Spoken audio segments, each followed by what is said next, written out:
Okay, I'll call this, we have a quorum, we're good to go? Yep. Call the meeting to order.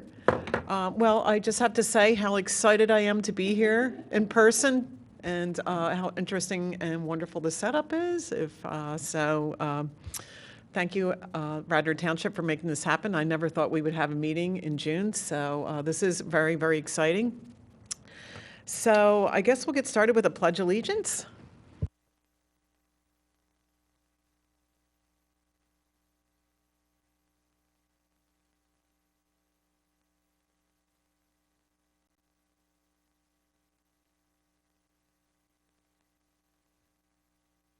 All right, well, I wanted to start off by thanking Marie for organizing everything for tonight and getting the meeting minutes and corresponding over the past few weeks and making this all happen.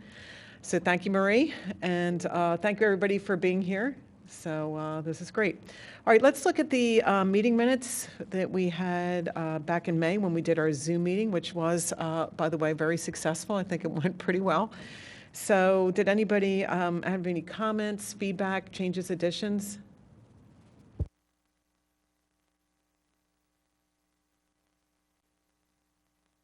To approve. Second?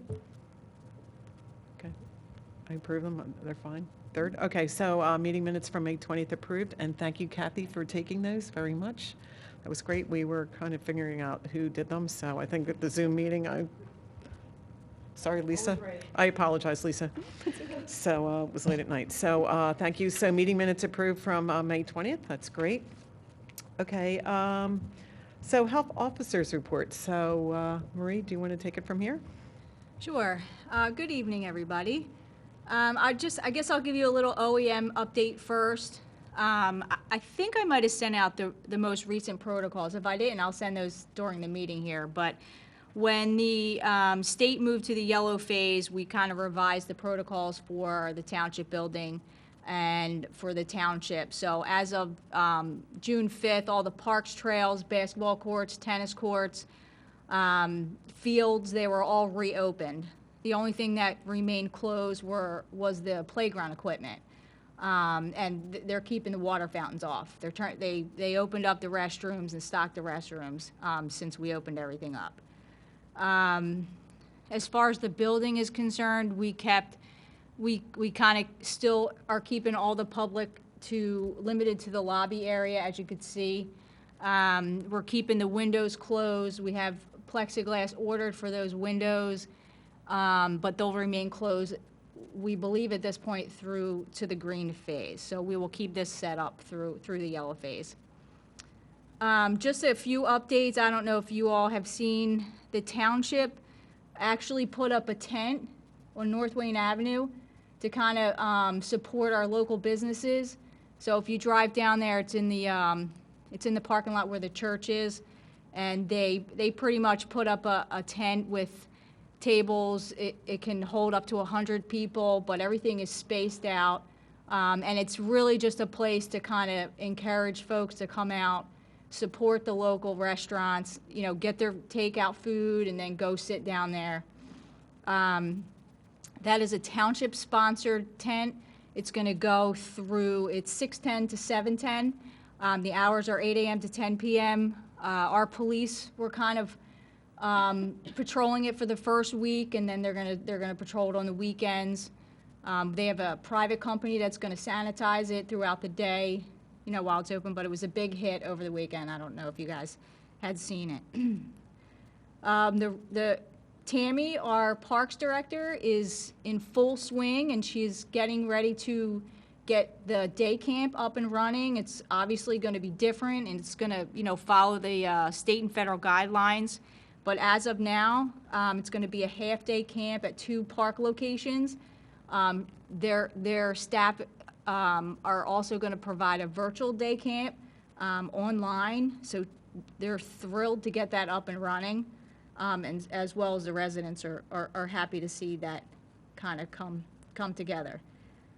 We are also, the Carol H. Axelrod Memorial Blood Drive is tomorrow. We usually hold that every year in this room, but because of the situation, we set them up at the Radnor Activity Center over next to the firehouse.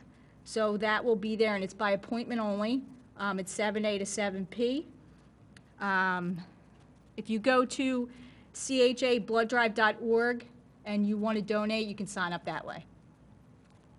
And then lastly, I'm actually going to let Katie take over. She has done an incredible job staying in contact with the food places during all of this, and she's knee-deep right now in trying to get the pools kind of up and running and licensed. So I'm going to let her finish up.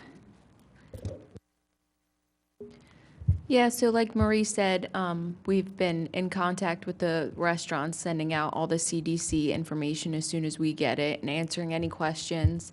We've maybe had 1 or 2 complaints with the outdoor dining, and then I reach out to them and they're pretty understanding.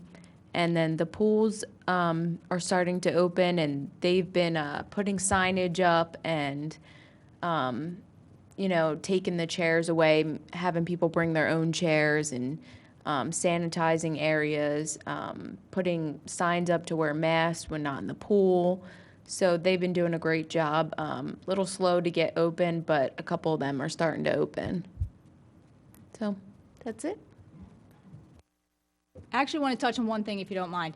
I forgot to mention, so only about 30 of our restaurants are currently licensed, have an outdoor dining license. So the township approved a resolution for all the restaurants and potential retail places to apply for a temporary outdoor dining or for temporary sales out on the sidewalk. So you might see those kind of pop up. So they do have to submit an application, they have to submit a plan. Like if you'll notice, like Flippin' Bailey's over in Garrett Hill, they didn't have outdoor dining, but they do now. So that's all in effort to kind of, help our local businesses, during this, this limited yellow phase. So I just wanted to let you guys know that. If you see those pop up, those establishments, are required to submit an application and a plan. So, thank you.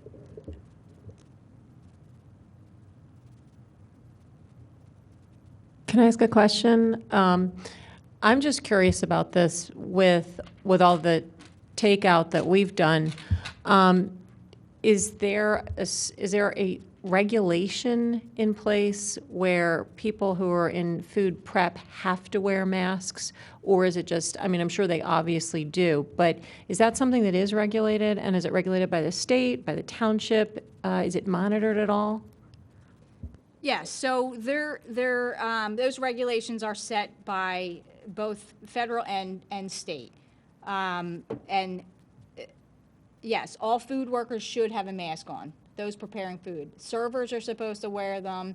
The diners in the outdoor setting do not have to wear them, but they are required to put them on if they need to pass through the restaurant to use the restrooms.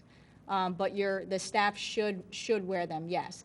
And when Katie's out, that's one of the things that she's looking for and I'm looking for when we do our inspections. There's really no way we'll know unless we're in there inspecting that day or a complaint came in. Thanks.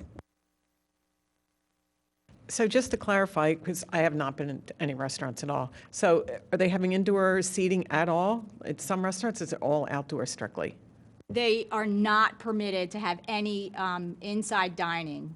They're not even, at this point, the state, we're in contact with Department of Agriculture. They send us a lot of information based on, the Department of Health and CDC. They're not even supposed to be using the open air dining with, the windows that slide open. They can have them kind of right on the I guess, right where the line for indoor outdoor is, but they're not supposed to be on the inside at all. Thank you for clarifying that. All right, well, it sounds like you've done a tremendous job, the both of you, in keeping everything updated and that sort of thing. I know our pool in another township opened up, so, and all the things they did for safety has been amazing in terms of trying to, limit or the spread sort of thing. So what about playground equipment? So I know everything else is kind of opened up. I'm sure that's more challenging, of course, like trying to disinfect it and people coming in and out, but just curious because I know a lot of parents would welcome, parks and tennis courts and that sort of thing are opened up. So I'm just not quite sure if there's some thought behind that or what's going to happen. So that has come up in conversation. I think at this point, the CDC does have guidance out there that permits playground equipment to be open. We have discussed this on several occasions, and I think the biggest thing we see is disinfecting. It would be near impossible for us to disinfect that when, there's kids on it all day long. And with the fact that we opened up all other aspects of the park, we're giving people other options. All the fields are open. People are using the skate park. People are using the batting cages. So we wanted to, and with all the kids that are out there and how easily they can pass things around, we just thought that right now it was the best decision just to keep that equipment closed and at least until green phase. So maybe in the green phase at some point? That's the plan. I think we were all expecting the green phase to happen this Friday. It doesn't look like it's going to happen. But the plan is, once we reach the green, that we will most likely open up the playground equipment. All right. Anybody have any questions? Concerns? All right. Well, thank you very much. Really appreciate it. Yeah, I did. I brought the recreation and park facility reopening guidelines. So it sounds like you've been in close contact with Tammy Cohen and talking frequently about that from a park and recreation. And I was thrilled to see tennis and other things open up. So that's great. At least provides some outlet for parents to maybe bring the kids. They can ride their bikes around, kick a ball, that sort of thing, which is definitely a welcome relief to having everything taped up and that sort of thing. Okay, so moving on to old business. So I thought we would do the student interns project presentation. So Dr. Carabassi, if you wanted to take it away or have any comments. Sure. Very happy that we made it through these last few months. They did a great job. There were a lot of obstacles they faced, and they actually did very, very well. We hope that in the beginning of the fall that they will be able to do some sort of intervention with the work that they've done and report back to us. I don't think that will affect the new interns that come in the fall. But they do have a presentation for us on all the review of the literature that they've done, and I'd like them to take it away. And Lisa, thank you for your help too.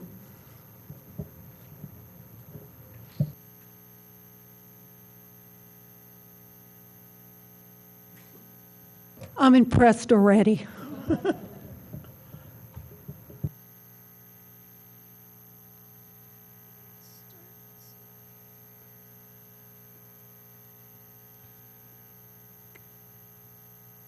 Hi everyone. Is this on? Okay, whatever. So I'm Leah, as you guys know, and this is Angelica. And for our student intern project, we decided to study adolescent stress, specifically at Radnor. Originally, we wanted to do a survey directly of Radnor High School students and then report back on that. However, that was not possible. So instead, we used national data as well as some data from another Radnor Township study to use in our findings. So basically today we're going to talk about the basics on stress, the causes of stress for teens specifically, reactions and responses to stress. We're going to touch on stress management and then go into what we plan for our intervention to be in the early fall. Some basics on stress. The Cleveland Clinic defines stress as the body's reaction to any change that requires an adjustment or response.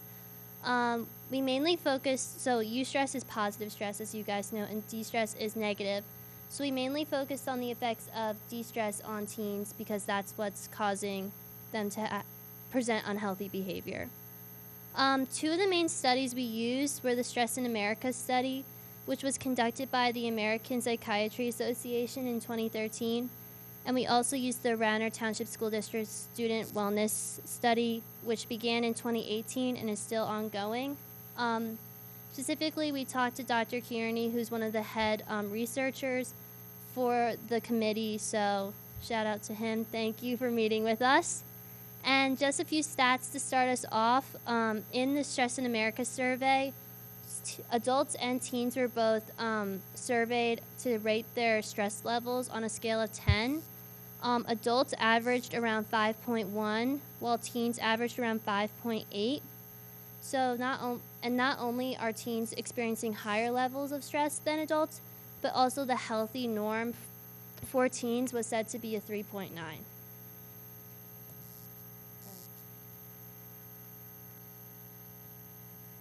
So one of the main things we studied was the causes of stress, and the American Academy of Child and Adolescent Psychiatry stated that stress among teens can be caused by various factors, with the most common being school demands, negative thoughts, social connections, expectations, and home and family issues. And then the next thing we looked at was the flight or fight response, and this is the body's immediate reaction to stress. And the sympathetic nervous system releases hormones from the adrenal gland, such as adrenaline, and this can result in faster breathing, high heart rate, and a high blood pressure. And this is the way that the body can prime itself to respond to stress. And the Stress in America survey had a few statistics, and it found that 83% of teens stated that school was a somewhat or significant source of stress. 27% of teens reported to have experienced extreme stress during the school year, and 60% stated that having to manage too many activities was also a factor that impacted stress levels. So as you can see, a lot of the stress that students are dealing with is coming from school, extracurricular activities, and other things as well. Moving on to the next slide, this is one of the graphics that we got from the RTSD wellness study from Dr. Kearney. So as you can see, that most high school students spend around 91 to 135 minutes on schoolwork a day, and then there's a handful of students, about 16%, who spend more than 225 minutes on schoolwork a day. And then another thing that the RTSD Wellness Survey surveyed was how often do you feel stressed by schoolwork? And a large majority of people said that they were always or often stressed by schoolwork. Around 42% said that they were always stressed by schoolwork. The wellness study also looked at what were the main causes of stress in Radnor High School students. They found that school, homework, tests, grades, and college were the biggest factors, and the percentage is right next to it. And then we found through other research other causes of stress, and this includes peer pressure, body image, friendships, major life incidents, lack of time, lack of sleep, family issues, and extracurriculars.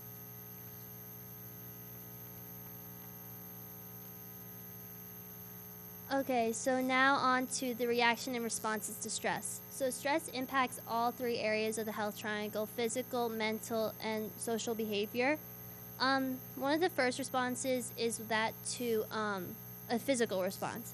So it's kind of hard to see, but in the diagram it lists different symptoms, and the yellow ones are the ones that we saw were most prominent in our research. So according to the Stress in America survey, 32% of those surveyed experienced headaches due to stress, and 21% reported feeling an upset stomach or indigestion due to stress. And the Mayo Clinic also said that muscle tension, chest pain, fatigue, and sleeping problems are all major physical responses to stress. Going along with sleep, there's a great correlation between sleep and stress. As stress increases, sleep decreases. In the Stress in America survey, 1/3 of teens reported having lain awake at night due to stress, and 18% overall reported inadequate sleep, and 36% reported feeling tired after stressful events. Going along with the physical reaction to stress, emotional stress also happens kind of right away after a stressful incident. Such emotions include anger, nervousness, feeling overwhelmed, restlessness, lack of motivation, and sadness. These are all just possible ones that we saw, but of course there are many more emotions that people feel when being stressed. In a longitudinal study done by UCLA of incoming freshmen, the percent of incoming freshmen feeling overwhelmed and stressed has increased greatly since 1985. In the same article, the author, Dr. Daniel Keating, had an interesting quote in my opinion. He said, "Depression, anxiety, and feeling overwhelmed are not all the same thing, but they do share a common feature, experiencing a level of stress that is beyond an ability to cope." And that's one thing we really focused on, is that there's this stress that's present, and maybe we can't take that stress away, but we want to make it so that students can manage it, and that's what our main goal was. So, behavioral and social reactions to stress seem to come later, we found, than the initial physical and emotional. So usually a stressful event occurs, and stress can often cause teens to withdraw from their environment. And this kind of antisocial behavior was, we could kind of find support for that in the RTSD wellness study. 64% reported schoolwork often or always keeps them from family time and spending time with their friends. And much of that can probably be attributed to stress from schoolwork. As Angelika mentioned, much of the causes for stress were school related. After this antisocial behavior begins, risk behaviors can occur as well. Also, such as overeating, undereating, and skipping meals, drug and alcohol misuse and abuse, recklessness, and increased screen time / limited social activity. In the wellness study, they also tracked marijuana and alcohol use in the high school and middle school compared to that in the state. And for both alcohol and marijuana, Radnor High School had higher rates than the state overall, the state of Pennsylvania. So we can attribute some of that most likely due to social pressures and stress overall. Additionally, in the Stress in America survey, 23% of teens reported skipping meals due to stress, and 27% reported eating in order to manage their stress. And both of these actions were said to become habitual. Since stress is common, that becomes a common habit for teens.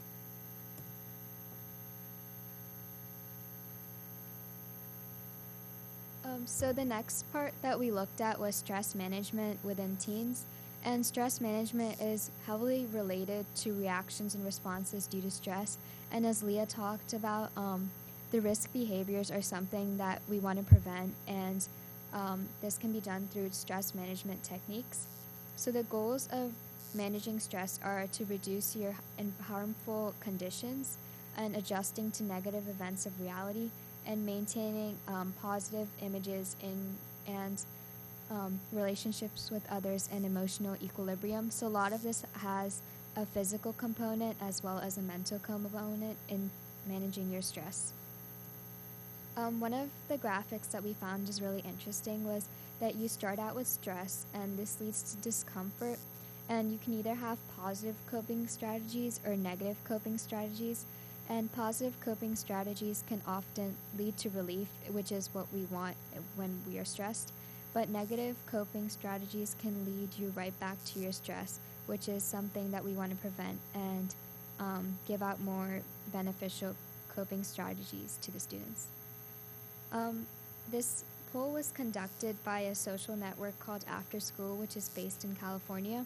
So they asked high school students across the country, what are you most likely to do when you're stressed? And a lot of the top responses were talk to friends, eat, nothing, other, workout, or drugs and drinking. So as you saw from the last graphic, some of these aren't exactly the best coping techniques, such as nothing and drugs and drinking, which can lead to more stress. And they also asked students, what resources do you use to get help? And people said apps, nothing, other, therapist, or school resources. And the nothing part is the what we kind of want to change, and what we want to tell the students is that there are things that you can do that will help relieve your stress, and it will help you like not go right back to your stress again. And then we researched some mental stress management techniques. So one of the biggest things we saw was cognitive reconstruction. So this is looking more to the positive outlooks of life, and it's more of a mental state that you can try to be in, and you can get this through like meditation. Another thing you can do is talk to others and set smaller goals, because high school students often set really big goals, and this can cause them to be stressed. Focus on what you can control, and this is especially important in our situation right now because you can't really control everything. So focusing on what you can control can give you less stress, and it can give you an opportunity to change what's bothering you. Another thing is to allot proper breaks, adjust idea of perfection, visualize your goals and situations. And then moving on to the physical stress management techniques, something that we have is exercise routinely. And as Leah said, when people get stressed, they often focus more on schoolwork. So exercising routinely can help you get your blood flowing and open up your mind. Eating proper meals, this goes with risk behaviors. When people are stressed, sometimes they skip meals or sometimes they overeat. And try to adjust sleep schedule so you're getting to 8 to 10 hours of sleep a day. Listen to music, spend time on hobbies, read books or magazines, watch television, attend religious services, and make a to-do list or a schedule. So these are the physical stress management techniques that we're hoping to let the high school students know that they can do these to help manage their stress. And then Leah's going to talk about our long-term intervention ideas. So basically in the long term, we're hoping to either or both write some school newspaper articles, that's the Radnor, right? Or to make a website, basically with our background knowledge as well as some more concrete techniques to give the students, kind of going off what Angelika just mentioned, kind of making a formal list. And then we hope to promote either or both of these through the morning announcements and or Schoology posts. Schoology is basically this website, right, web portal, I guess you would call it, and teachers and administrators have access to it as well as all students. So that would be an easy way for us to get in touch with the whole Radnor High School community. And now Angelika is going to talk about some short-term stuff and what we'll be working on currently. So due to the situation now, something that we're looking at is like a short-term intervention. So the Radnor High School and the Radnor Township has an Instagram and Twitter account that a lot of parents and students look at.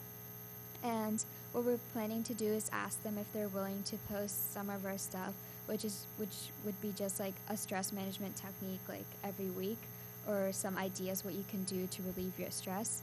And we're hoping this will reach out to the students and the parents to help relieve their stress.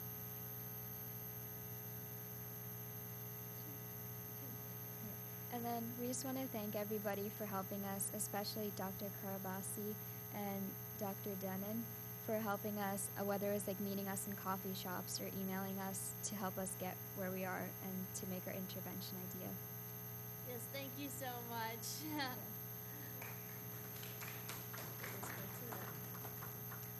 There's our works cited if you want to see it.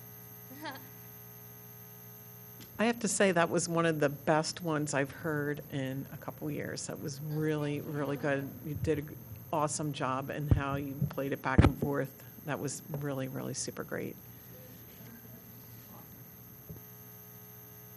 Any questions? I Just really had one. liked how you did the short-term and long-term goals, so I think that was excellent because as soon as I heard, you know, after school and the different strategies to reduce stress, I think short-term and long-term goals are awesome. I really like the idea of the parent and administrator and student website. I think that's awesome.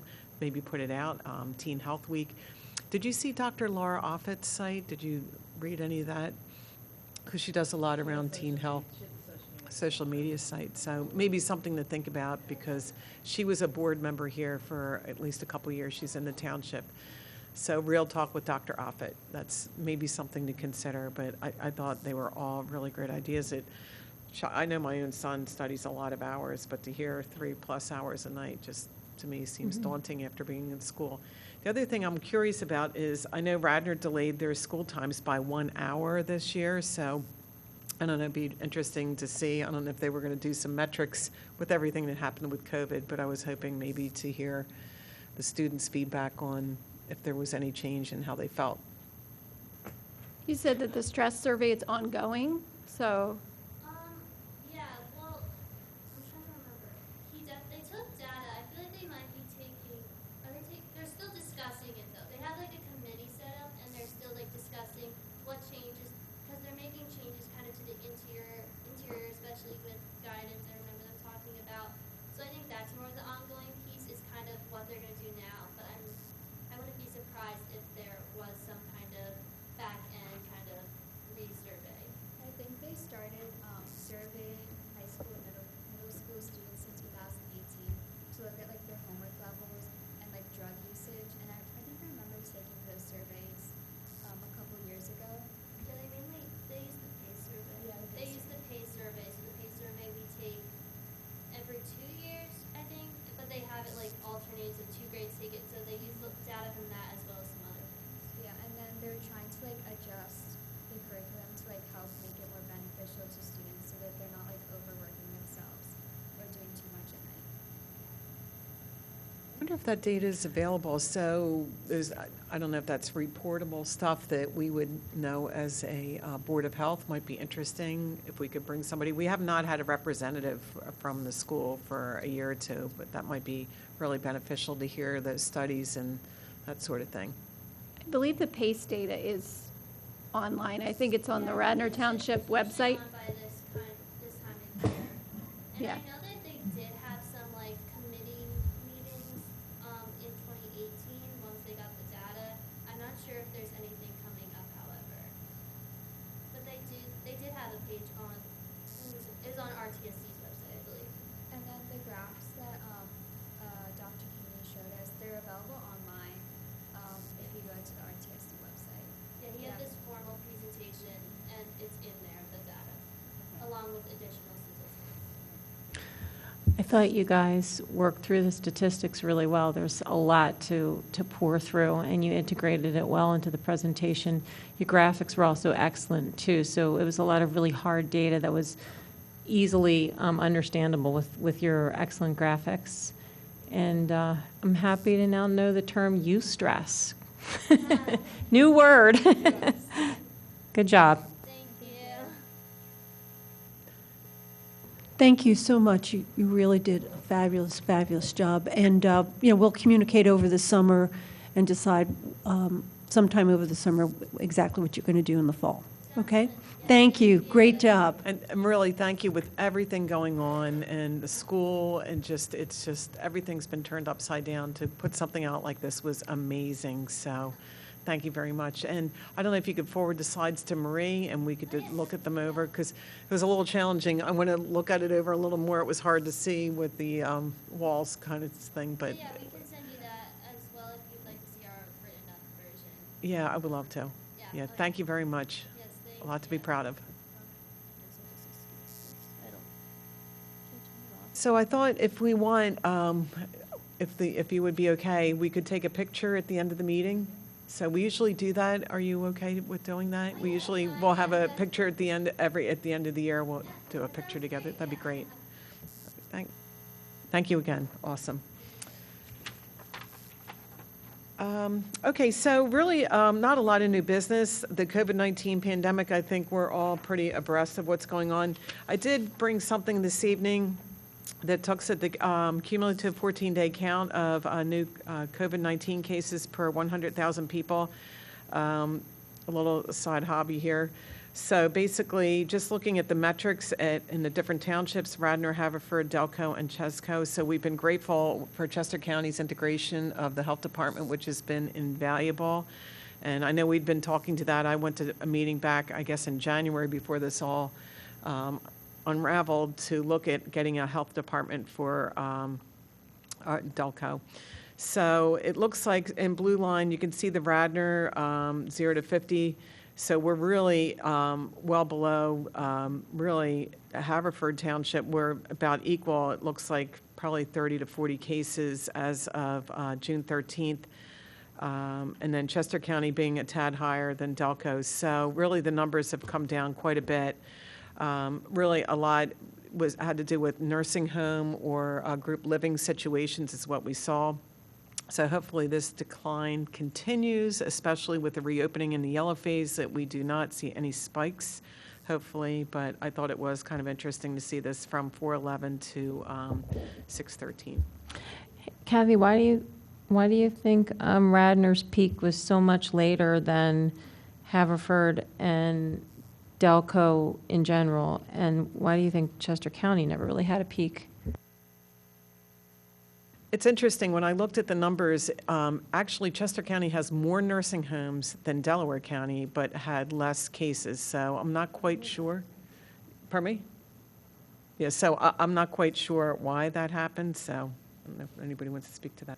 So I think the nursing home issue is a big issue, and shortly after our last Zoom meeting, there was an invited editorial in the JAMA, the Journal of the American Medical Association, suggesting that we do everybody a disservice by including the cloistered living, the nursing home data, with the general population data. We do the nursing home situation a disservice because it does not get the attention it deserves, and we do the general population a disservice because the control of the epidemic within the nursing home is a very different game from the control of the epidemic outside.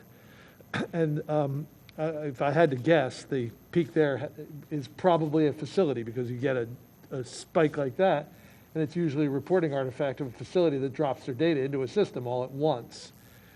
And I also heard somebody talking about, well, you know, we're unlikely to close because progress through reopening because it's done by county, and the county is just above. But once again, if you were to sort out the nursing home data, pay attention to the nursing home data and manage that, then the general population will be well below the recommended for moving forward. And the recommendation in this article was absolutely it should be done. It should be done generally, and the attention should be paid to the facilities. And then the rules around reopening of businesses should be adjusted to not include the nursing home data. I don't know where to carry that, but it's out there, and it's pretty strongly supported by the data, including an article in Science, which used a bunch of models and levered and said that if you don't separate that out, you're mired, because those are not going to go away. They have to be managed, and the data there has to be managed differently because you have to generate a lot more data to manage the outbreak. So, And we need to get that message to the governor. And to me, I found it very interesting through this whole process, and working in healthcare my entire life, that nursing homes did not have to report this data. I was just stymied by that. I could not even believe that. As you know, working in hospitals, we have to report absolutely everything. So hopefully there will be some positive changes as a result of this. I'm looking at Marie to see if she had a comment, because I know she's been looking at the data. I'll just say one thing. I definitely have, it was frustrating, the whole long-term care facility and watching that go down. We did get an update last week, and although they had a very difficult time over the last few months, right now our long-term care facilities don't have any cases, current cases. So I just wanted to give that update. We thought that was great news. We were happy to hear about that. They have plenty of PPE. I mean, they finally caught up. So I just thought I'd give that little bit of good news. I think depending on the county-wide, how they're reporting cases as well. Like, I'm following Montgomery County because that's where my hospital is. And they have their daily tally, and they say how many patients are in long-term care facilities. I mean, obviously they include all in the main number. Then they break it down with how many are in long-term care facilities and how many are in the prison. So kind of looking at that, yes. And I think they started doing that maybe only a month ago. But when they started doing it about a month ago, yeah, I mean, half of cases were in long-term care and the prison. Now you look and, you know, the cases obviously are much lower. But the number of nursing home and prison cases are probably only about 15 to 20%. I mean, I haven't specifically looked at the data, but I look at it once a day and see, all right, what percentage. But definitely a change over the past month or so. But it would have been nice to kind of have that at the beginning, you know. I think wasn't it put into law that everybody has to be tested at the long-term care facilities, but they don't have to test them, or they don't have to report their data for another month? Or anybody else have any further information? I know there was a long delay in between when they said you have to do this and you have to do it by this time. There was a several week delay in there. So yeah, I mean, I think that's, well, I think the rationale was to test everyone, to know what who you need to sequester, but why they were giving a several week lag, I'm not sure. And that was on the state level. I think the counties have been kind of making their own recommendations.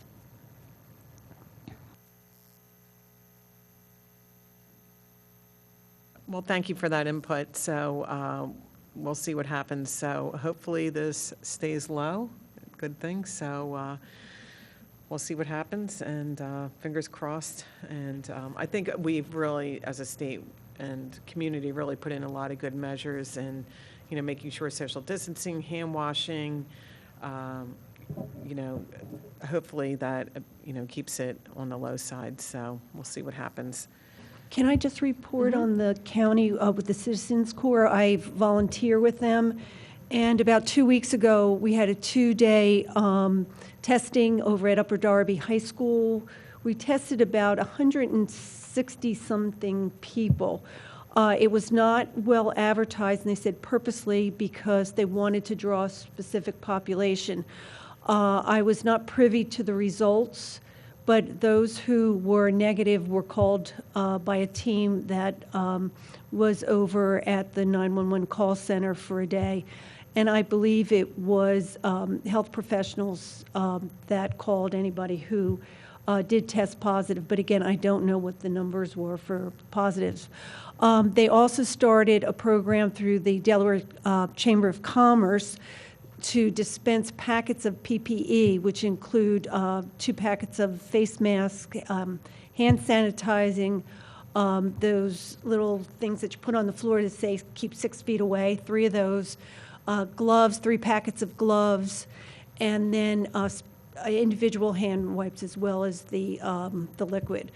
And these were given out to businesses for $10 a packet, and it was very popular. They dispensed it, not this past weekend, the weekend before, on Saturday and Sunday, and it was so popular that we're going to be doing it again.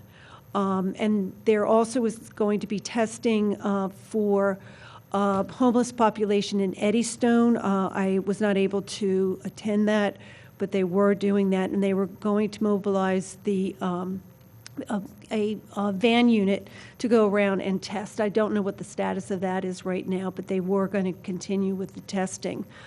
And I think that's really it. Oh, they're working fervently with food banks. There's 3 food banks that they're working with. One is for babies with, needing baby food and diapers, and the other one is 2 others are generalized food banks. So Delaware County is busy trying to help out with the situation. So yeah, I guess when they're testing more people, so the graph might change, obviously. So that's what I kind of extrapolated when seeing these numbers going up, that, you're testing a whole nursing home of people, and you would see the numbers go up. So that may change as more and more people get tested. But thank you for that update. And thank you for your volunteer and doing that. So that was great. Linda, you raise a great point, because in fact, if you do more tests, you'll have more positives. So total number of positive tests is really not a good indicator. The first leading indicator is actually the percentage of tests done that are positive. The indicator that follows that is hospitalizations. The indicator that follows that is ICU admissions, and the indicator that follows that is digging graves, let's be frank. So the whole thing is frustrating, but if you want to know, if you were worried, if you wanted to see what happened if you moved from red to yellow and yellow to green, total number of positive tests when all you're doing is testing symptomatic patients is really not a very good indicator. I completely agree with you because, I mean, it means something, but to your point, are they being hospitalized? Are they in the ICU? And then mortality. So, I mean, 100%, I agree. The percent positive, so the percent positive should, the more you test, if all you're doing is testing severely symptomatic people, then the percent positive is going to be high. But if you start to test population in general, that number should go down. If your epidemic is then trending back up, that will go up. The more you test, it won't go down. It'll go up if you're getting epidemic again. So just the total number of positive cases is a numerator without a denominator. Totally agree with you on that. So the graph could be 2 or 3 graphs instead of just one on positive. So 100% agree with you. So we'll see what happens. All right, does anybody have anything to add? Comments? All right, so, well, thank you, everyone. So our next meeting is Monday, September 21st, here in the Radnor Shire Room, pending everything stays in the yellow phase, right? And hopefully we'll be green by then. Over the summer, I can reach out. I don't know if anybody wants to participate in the next group of student interns. I have the contacts, that sort of thing. I will be transitioning off in December. So it'd be nice to have maybe 2 people. In the past, we've had 2 of the members, contact the school board, get the applications out there and review. So we can talk offline and email back and forth if anybody's interested in that. That would be terrific. And anything else before we adjourn? All right, I thought it was a great meeting, and we'll do a picture before we leave. That'd be great. So I'll end the meeting. All right.